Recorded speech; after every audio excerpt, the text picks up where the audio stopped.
syndical. Il y a pratiquement plus de syndicats d'auteurs. Il y avait des sociétés d'auteurs, des associations de défense qui font d'ailleurs du très bon travail. Il y avait le Conseil permanent des écrivains, évidemment, mais des forces syndicales, il n'y en avait plus. Peut-être que, Christian, tu veux compléter là-dessus, parce que je ne sais pas si je vais pas... J'essaie de ne pas faire trop compliqué, parce que c'est très technique, mais...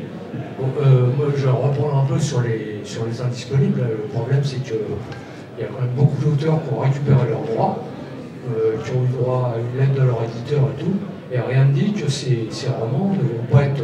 puisque c'est la BNF, la Bibliothèque nationale de France, qui se charge de cette numérisation.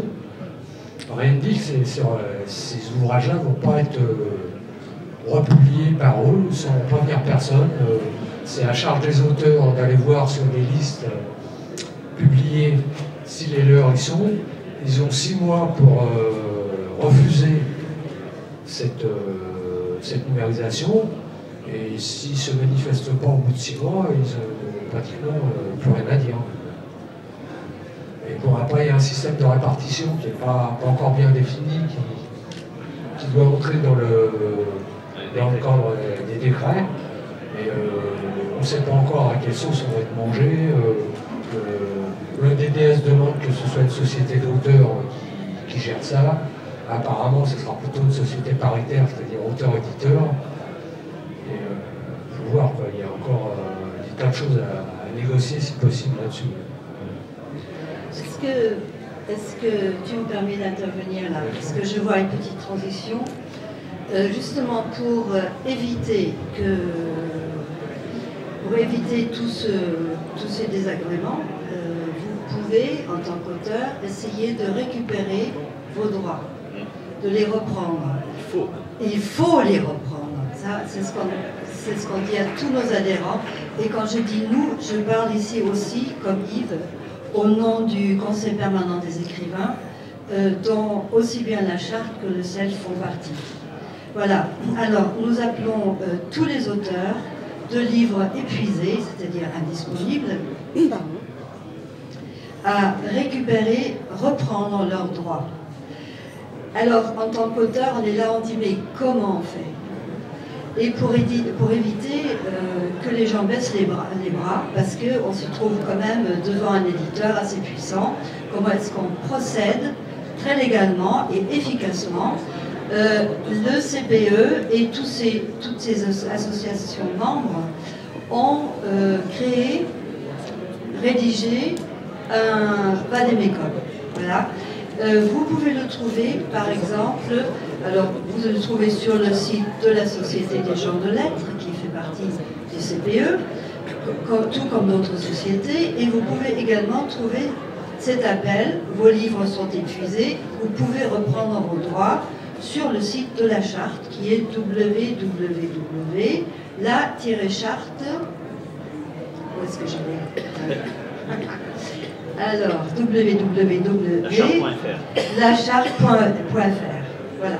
Et vous pouvez télécharger ce document, qui est très précieux parce qu'il est accompagné de lettres modèles. Et lettres que vous devez envoyer, recommandées avec accusé de réception, à votre éditeur ou vos éditeurs dans cette démarche-là. Voilà, et c'est plein de conseils qui sont très utiles. Et surtout, c'est un mode d'emploi qui a été composé par toutes les sociétés d'auteurs, aussi bien de l'écrit que du dessin, multimédia, etc. Photographe. Voilà. Oui. Oui, juste un problème. Pour récupérer ses droits, il y a une question qui se pose, c'est lorsque l'éditeur d'origine n'existe plus. Et c'est une question qui va se poser de plus en plus, parce qu'il y a beaucoup de faillites d'éditeurs en ce moment, en particulier beaucoup chez les indépendants. Et maintenant, ça commence à taper les éditeurs moyens.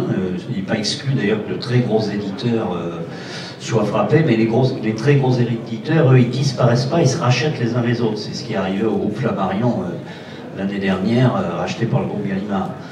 Mais donc il y a beaucoup de changements comme ça.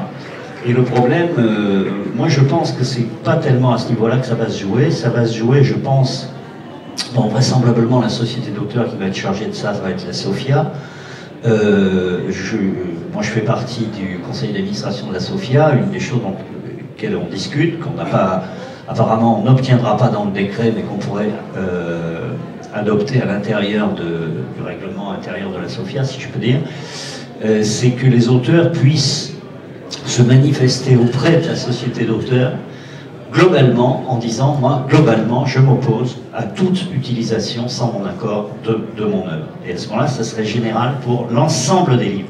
Ça réglerait quand même la question, auteur par auteur, bien sûr, mais ça réglerait la question, parce que, bon, je prends un exemple, moi j'ai publié plus de 100 titres, s'il faut sur 100 titres que j'aille surveiller chaque fois s'il n'y a pas quelqu'un qui est en train de vouloir le rééditer sans mon accord, s'il faut que j'écrive à tous mes éditeurs dont beaucoup ont disparu, c'est hyper compliqué. Alors il y a beaucoup de livres que j'avais déjà récupérés, heureusement, mais je trouve qu'il y a un glissement, parce que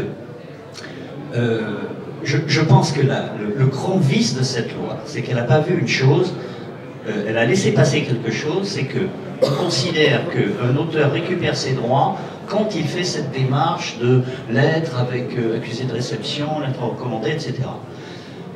Avant, c'était pas comme ça. Parce qu'un éditeur perdait ses droits à partir du moment où il ne remplissait pas le critère numéro 1 pour un éditeur, qui est d'assurer ce qu'on appelle l'exploitation permanente et suivie d'un livre. Ça veut dire qu'un livre, vous êtes un lecteur, vous voulez vous le procurer, vous devez pouvoir le procurer. Vous allez voir un libraire, il peut le commander. À partir du moment où ce livre n'était plus exploité, c'est-à-dire qu'en librairie, vous ne pouviez pas le trouver par l'intermédiaire de... Alors il fallait 2 libraires de 2 villes différentes, hein, et à partir du moment où vous aviez ça, vous aviez la preuve que votre éditeur ne l'exploitait plus, sans l'être recommandé, l'éditeur était dessaisi de ce contrat. C'est ça le changement qu'a donné la loi, c'est que maintenant elle oblige l'auteur à prouver quelque chose. Alors, en termes de droit, moi je ne suis pas un grand juriste, hein, mes études de droit sont arrêtées à la 2e année, mais il me semble que lorsqu'il y a une faute, ou un crime, ou un délit, il n'existe pas au moment où quelqu'un porte plainte, il existe quand il est commis. On vous vole chez vous, vous en apercevez 15 jours après, le vol il n'a pas lieu 15 jours après, il a eu lieu 15 jours avant. Et donc, lorsque l'exploitation permanente et suivie s'arrête, pour moi, l'éditeur en est dessaisi. Et ça, je ne comprends pas que l'ensemble des juristes qui sont à l'Assemblée nationale et au Sénat aient laissé passer ça. Ça, donc, c'est le principal vice de cette loi. Et du coup, on se retrouve dans des situations hyper compliquées où, à la limite, il faudrait qu'on ait un secrétariat chargé d'aller regarder. Alors, bon, la liste sera publiée 1 fois par an seulement. Mais ça veut dire que tous les ans, il va falloir aller regarder l'ensemble de nos titres pour voir s'il n'y a pas quelqu'un qui le pique. Oui, mais en plus, maintenant, on peut imprimer sur demande, à la demande. Oui, en plus, oui. Ça s'ajoute parce que votre livre, il suffit que l'éditeur fasse imprimer quelques exemplaires qui sont là, disponibles, et à ce moment-là, votre livre n'est jamais indisponible. Oui, enfin il y a des combines pour sortir de ça, c'est-à-dire c'est de faire des commandes, mais enfin ça coûte des sous. Et c'est l'auteur. Mais c'est toujours, encore une fois, l'auteur. Tout repose sur l'auteur. C'est-à-dire qu'en permanence, on doit prouver qu'on est l'auteur d'un livre, on doit prouver qu'on n'est pas en contrat avec un éditeur, on doit prouver qu'on n'est pas d'accord qu'on publie nos trucs sans nous. Enfin, là, je pense très franchement que sur cette loi, on peut dire que le lobby des auteurs n'a pas été bon. Par contre, le lobby des éditeurs a été extrêmement efficace, et le lobby de la BNF, c'est-à-dire le lobby des bibliothécaires, très fort. Alors, je veux dire un mot là-dessus, parce que il y a une très forte tendance, pas seulement à la BNF, mais notamment dans des bibliothèques qui ont des fonds d'ouvrages anciens, par exemple, ouvrages rares, à vouloir faire évoluer le statut des bibliothèques vers un statut d'éditeur. Pourquoi on donne tant d'argent public? Moi je suis un ancien élu, donc je sais de quoi je parle. Pourquoi on donne tant d'argent public aux bibliothèques? C'est que pour qu'elles assurent le prêt, la disponibilité des livres pour les gens qui soit veulent découvrir des livres sans les acheter parce qu'ils n'ont pas beaucoup d'argent, soit se donner une idée d'un auteur pour savoir quel livre elle va acheter après. C'est ça la mission de ce qu'on appelle la lecture publique. Moi, je ne suis pas sûr, et même personnellement, je suis absolument persuadé du contraire, c'est qu'on n'a pas à donner un centime d'argent public pour créer de nouveaux éditeurs. Si les bibliothèques deviennent éditrices, à mon avis, elles devront devenir des entreprises privées. Il faut bien réfléchir à cette question, qui est une question de fond, qui n'est débattue nulle part, moi que j'essaie de mettre sur la place publique, c'est que si, par exemple, la numérisation massive qui va avoir lieu consiste simplement à mettre la disponibilité de livres sur des bornes à l'intérieur d'une bibliothèque, pas de problème. Mais si ça consiste à pouvoir diffuser des ouvrages, et on sait très bien que derrière l'idée, c'est de les diffuser moyennant finance, c'est dit très clairement dans certains débats, on est dans une démarche d'entreprise d'édition privée, et qui pour moi ne peut plus toucher un centime d'argent public. Je le dis clairement. Moi je participerai sans doute à des campagnes électorales nationales prochainement, et je peux vous dire que c'est quelque chose que je mettrai sur le tapis. Il faut donc bien réfléchir à ce qu'on est en train de faire. La numérisation massive, je veux bien qu'on la fasse sans l'autorisation des auteurs. Moi, je ne suis pas sûr d'en avoir envie personnellement. Enfin bon, admettons. Mais c'est pour un usage de prêt, d'accessibilité.